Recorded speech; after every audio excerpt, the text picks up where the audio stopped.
What's going on, everybody? Welcome back, everyone, to another edition of Washington Mystics Unfiltered.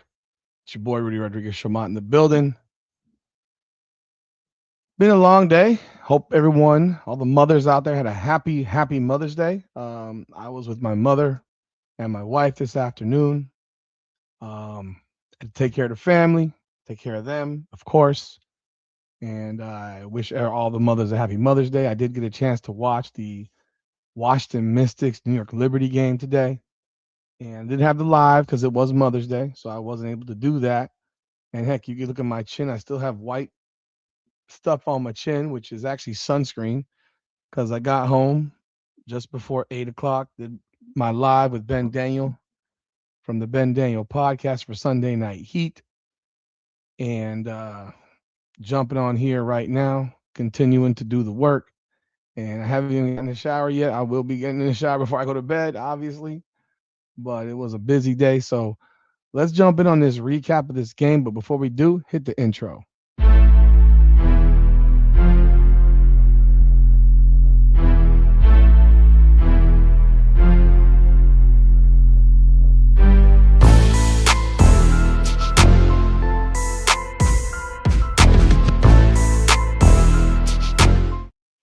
Once again, welcome back, everyone, to another edition of Washington Mystics Unfiltered. I'm your host, Rudy Rodriguez Shomont. Like the video, subscribe to the channel, ring the bell, leave your comments.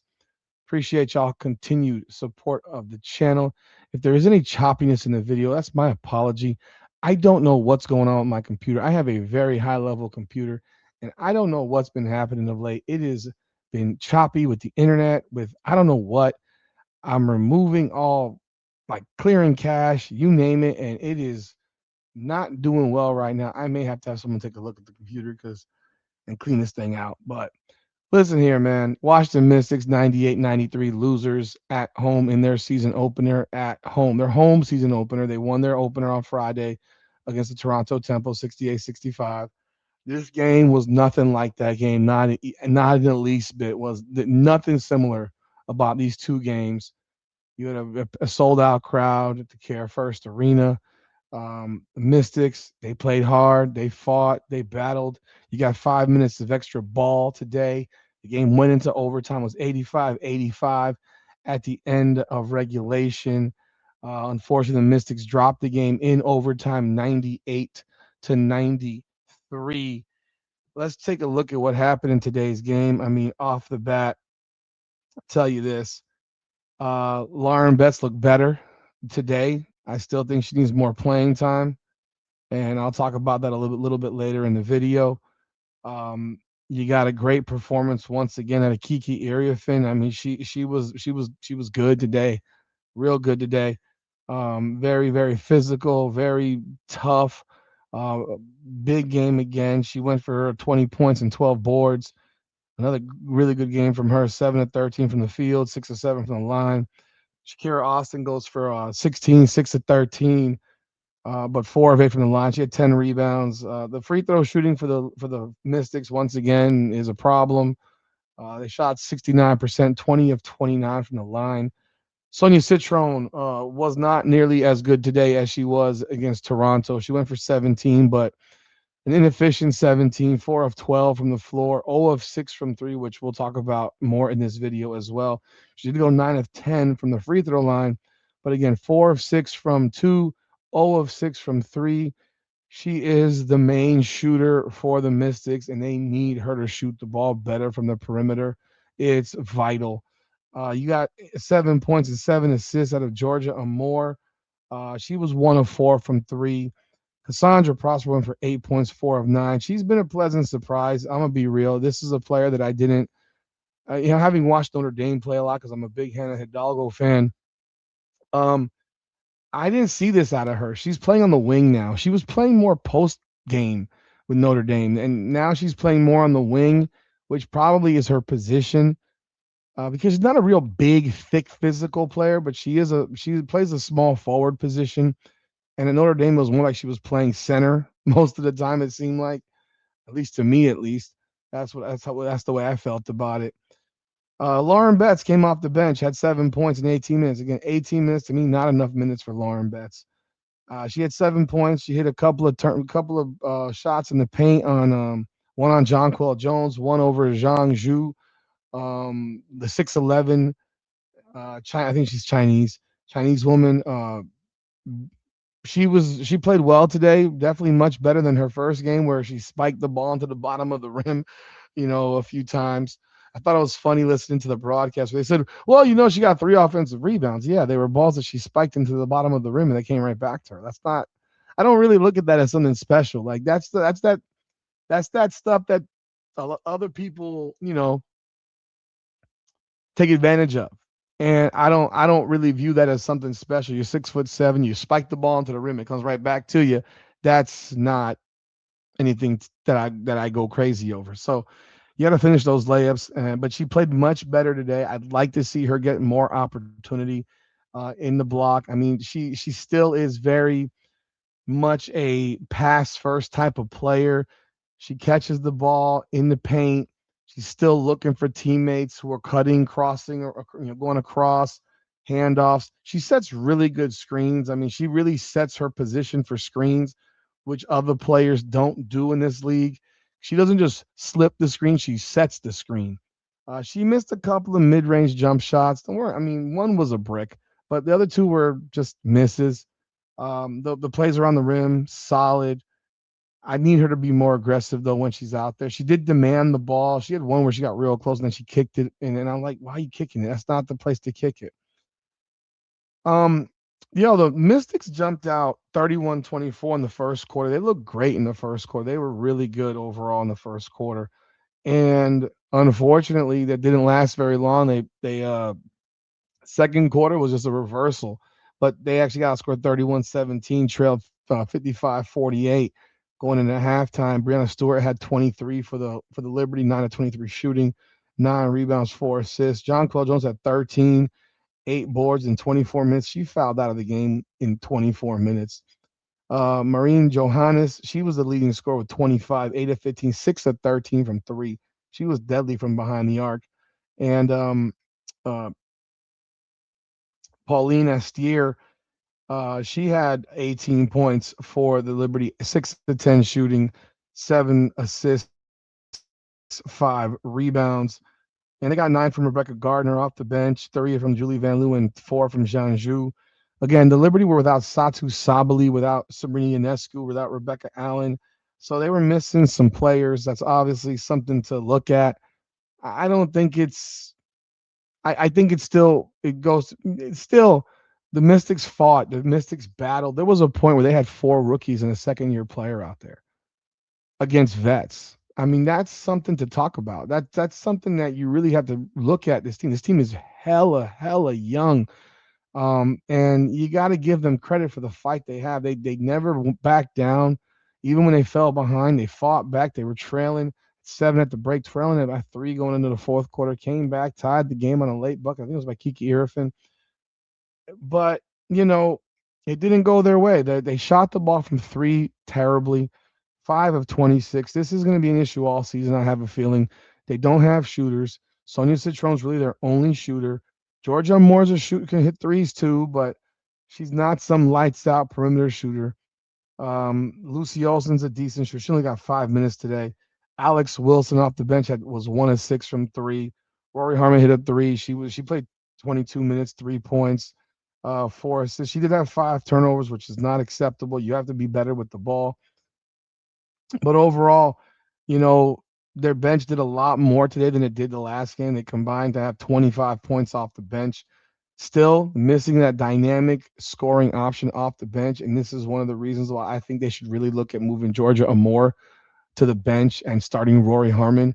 Rory Harmon is the one that's finished the game.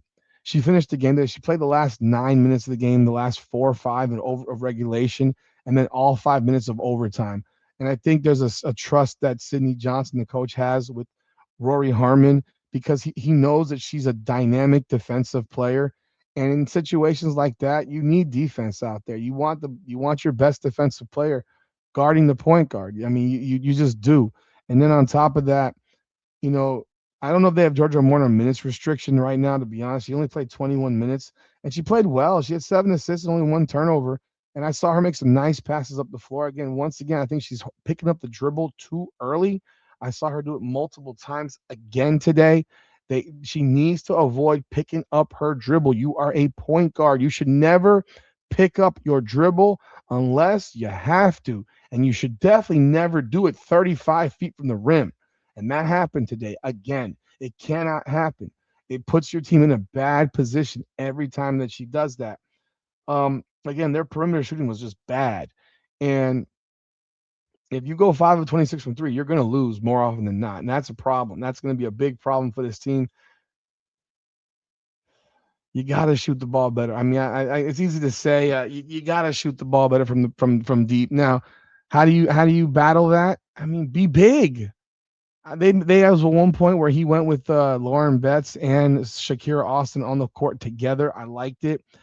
What I didn't like early on was that he put in Lauren Betts with about 3 minutes to go in the first quarter and pulled her out 90 seconds later. Like, come on, dude. What are we in rec basketball? Like, what are we doing here? Like, this is crazy. 90 seconds of action. That doesn't make sense. That doesn't give her any opportunity to get in any kind of rhythm in the game.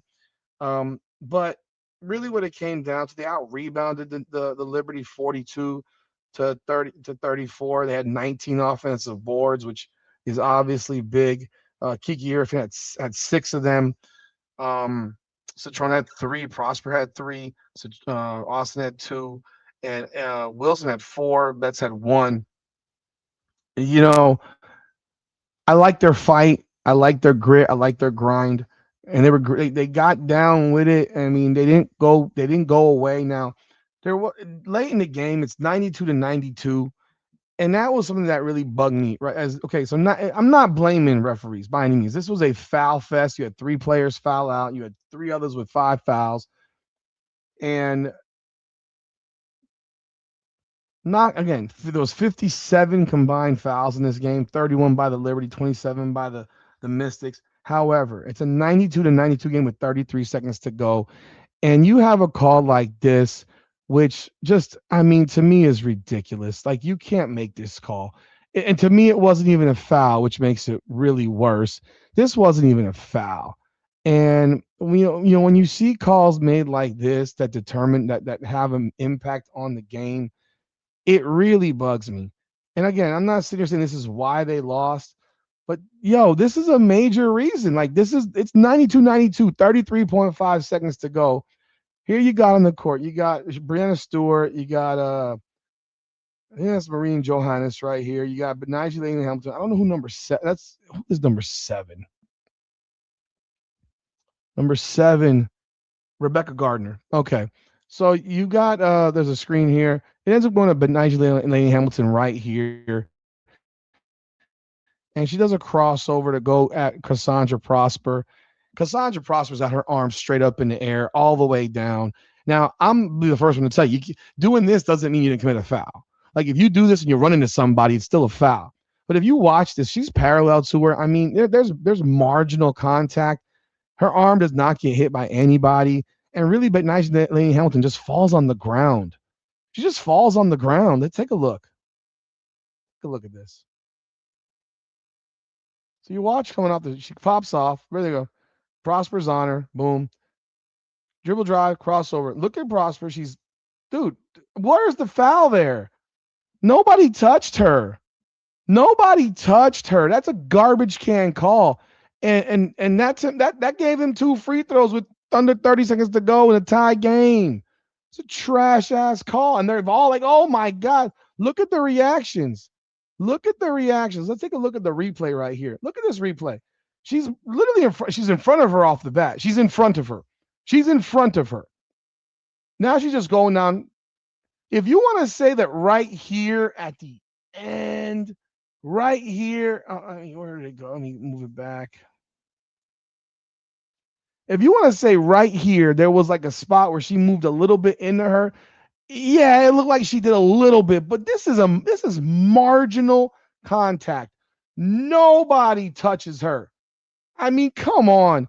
And you call that garbage a foul? That's a very impactful play on a game. And that one was one, but then there was one right after this that was just as bad, if not worse.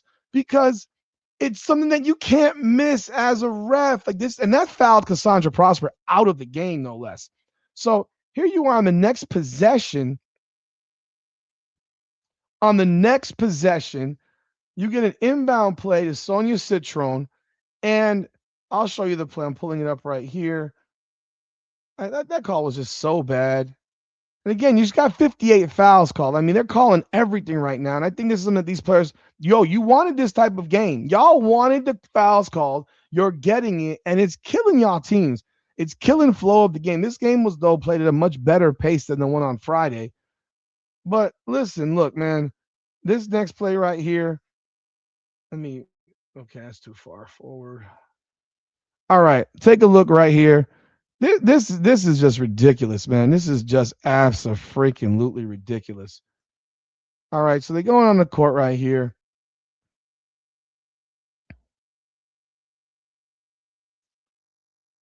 Let me see here if I get a little faster.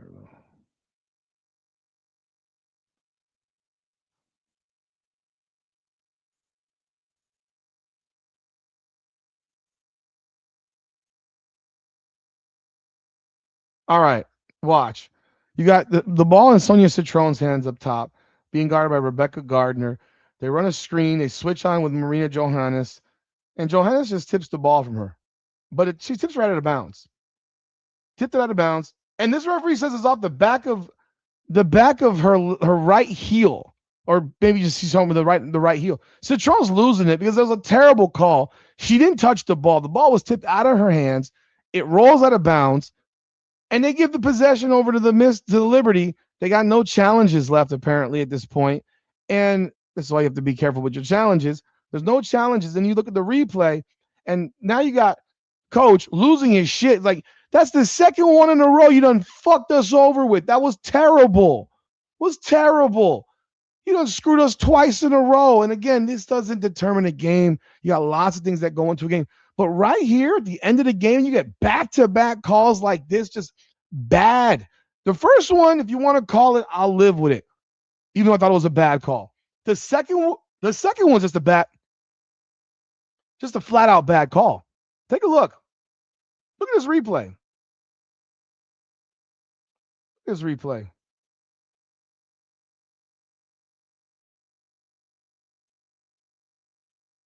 Look at this replay right here.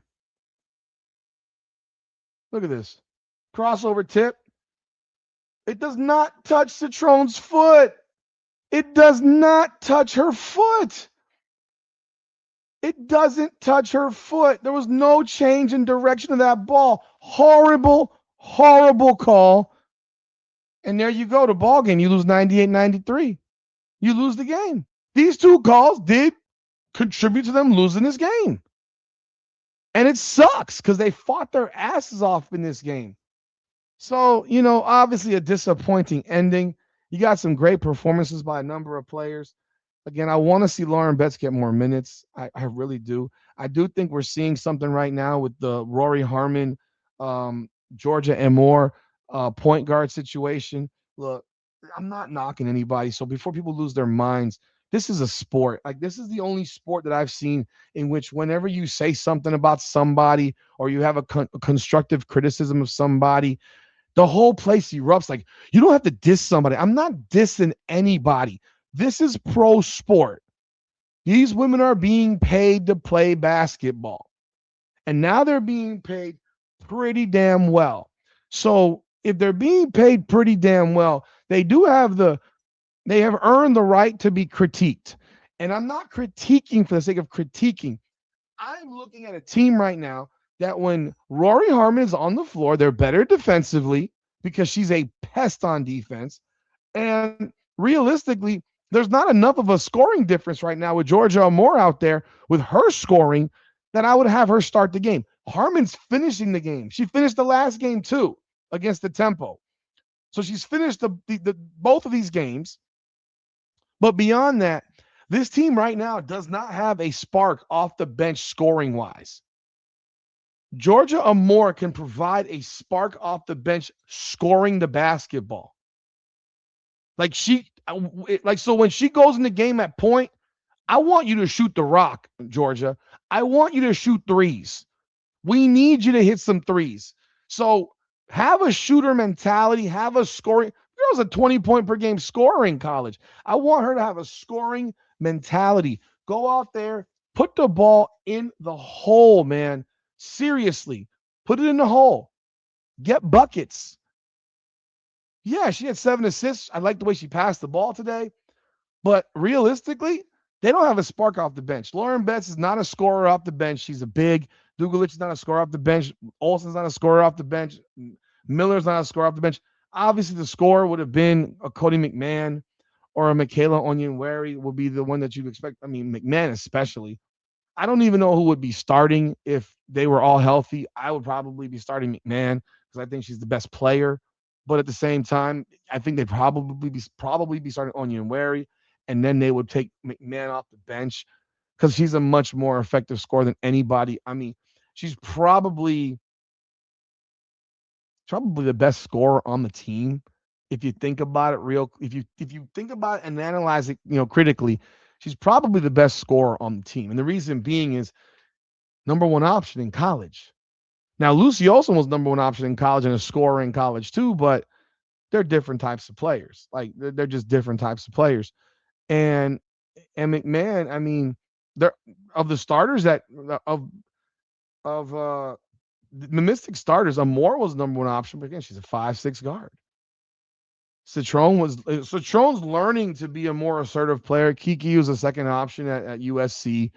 Shakira Austin, I don't know what she was in college, but she wasn't even the number one option last year. Brittany Sykes was.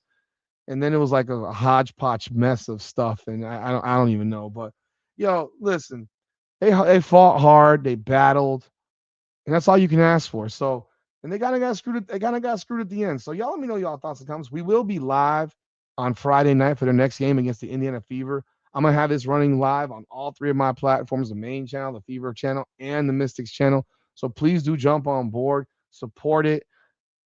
Subscribe to the channel, comment on the video. Let me know y'all thoughts of today's game. And once again, happy Mother's Day to all the moms out there. God bless you. This is Washington Mystics Unfiltered, powered by Come On Now, the podcast. Come on now.